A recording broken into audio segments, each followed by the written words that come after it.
So we should see it any second now. And there you are getting a great view of Crew-9 inside Dragon Freedom as it returns back to Earth. We are awaiting the drogue deploys. This view coming from the WB-57 high altitude plane. And there you see it on your screen, drogue deployment. Drogue descent rate nominal. You can hear the crowd here. Visual on 2 healthy drogues. The crowd here very excited as Dragon Freedom continues to make its way back to planet Earth.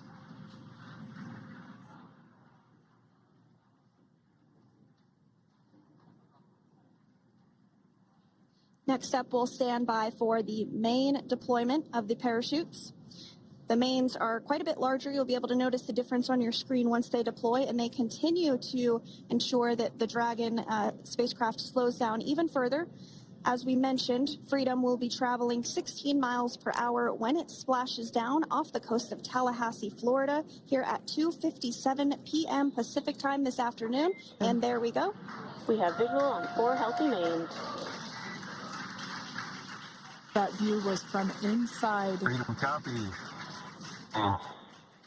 That view was from inside one of the buckets where the parachutes are located. So we see a great view there of the reefing on those parachutes. And as those main parachutes begin to inflate fully, 4 beautiful, healthy mains. Now awaiting visuals of splashdown. Freedom, 1,000. We'll start to hear Commander Nick Hague. Copy, 1,000. As we heard right there, Commander Nick Hague will be calling out the altitude of the Dragon capsule from here on out. Landing in water is simpler and provides more margin against unlikely parachute issues. You can see those parachutes continuing to slow the Dragon capsule down. And if you're just joining us, you're looking at 800 meters. A live view of Crew-9 just minutes away from splashing down off the coast of Tallahassee, Florida. Splashdown 2 minutes from now at 2:57 p.m. Pacific. We do have 4 healthy mains really doing the job there. Just breathtaking views of a calm, glass-like ocean off the coast of Tallahassee, Florida. Crew-9 just minutes away from splashing down. This is really such an incredible shot. That Copy, was 600. That was a live view from our recovery vessel, Megan, which is stationed a couple miles away from the splashdown site. We can see the crew there using their restraints as resting places for their arms. They were just in space moments ago, so their arms were able to float freely. 400 meters. This is a gorgeous bluebird day here that we have for the splashdown of Crew-9. It's incredible to think that the Dragon capsule just minutes ago was going over 17,000 miles per hour and now gently coasting to a soft splashdown. 200. Copy, 200 meters. Brace for splashdown.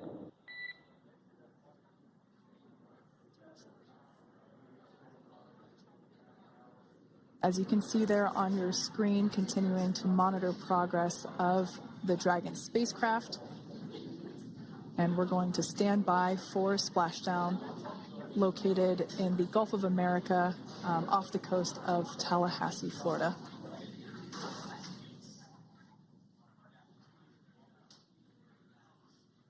And splashdown. Crew-9 back on Earth.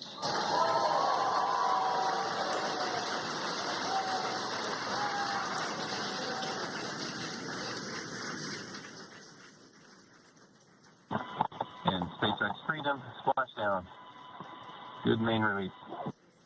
Copy, splashdown. We see main chutes cut. Nick, Alex, Butch, Sunny, on behalf of SpaceX, welcome home.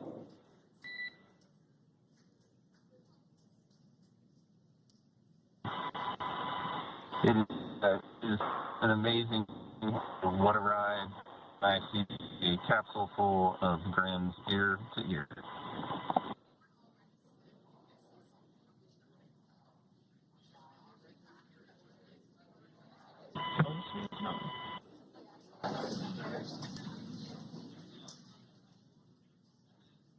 And as you can see on your screen, we have visual confirmation of splashdown. Dragon Freedom has returned home, and NASA astronauts. System safety verifications are in progress. We'll report back when recovery personnel are en route.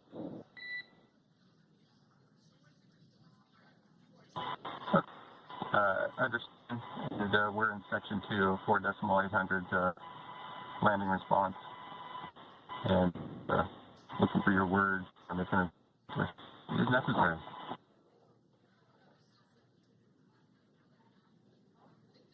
In the distance, we can see the recovery vessel making its way.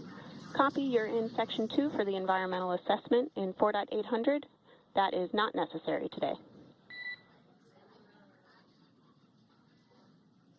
Understand. Raise advice.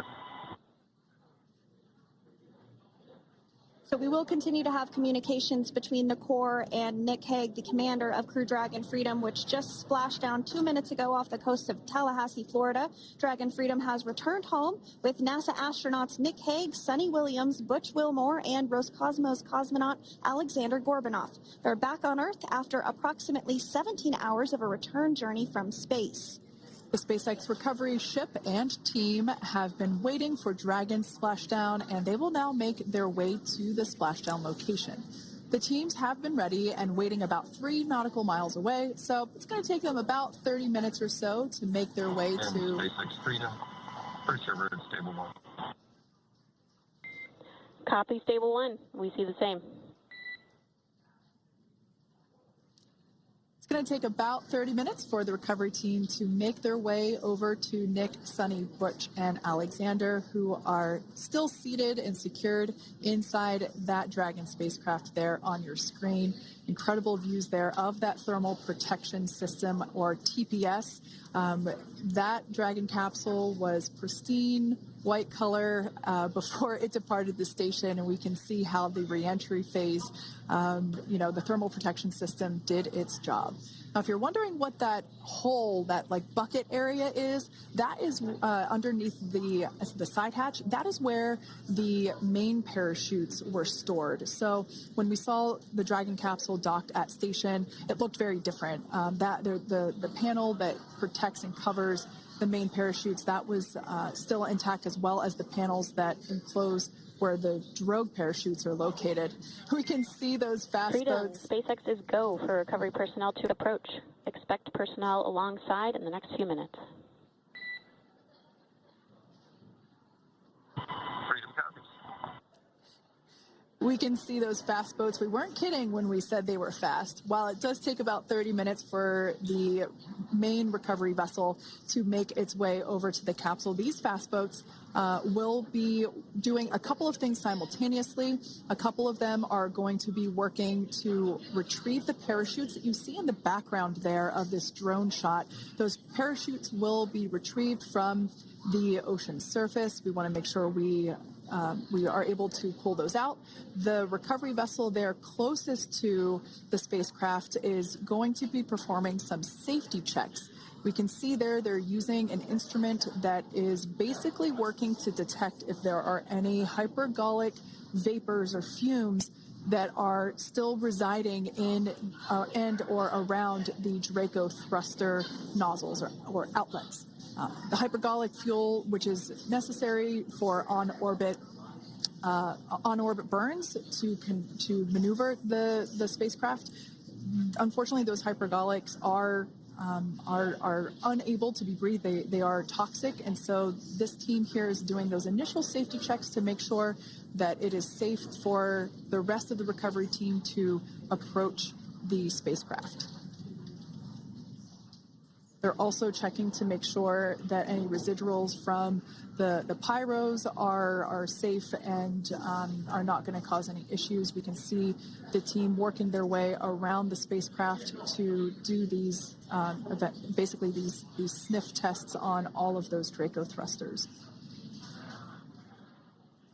And as we continue to await the recovery of our Dragon spacecraft with NASA astronauts Nick Hague, Sonny Williams, Butch Wilmore, and Roscosmos cosmonaut Alexander Gorbanov inside, Dragon has autonomously completed several steps to safe itself following splashdown. We are continuing to see Dragon in what is known as Stable 1 configuration. That's kind of the ideal configuration following splashdown. It's upright, and the Dragon capsule's in the right configuration for it to be hoisted into the recovery vessel Megan, which you do see a little ways off in your screen approaching. Dragon will continue to remain live on air with you through that recovery process, all the way through the point where the crew is extracted from the Dragon spacecraft. Now, if you are just joining us, the mission has gone smoothly so far. Dragon successfully splashed down off the coast of Tallahassee, Florida at 2:57 p.m. Pacific, 5:57 p.m. Eastern Time this afternoon. Approximately 17 hours prior to splashdown, Dragon autonomously undocked from the International Space Station, completed a series of departure burns, jettisoned its trunk section, and performed its final burn, the deorbit burn. This placed the Dragon spacecraft on a trajectory toward Tallahassee, Florida. Dragon successfully re-entered the Earth's atmosphere, followed by deployment of its parachutes to slow the spacecraft down.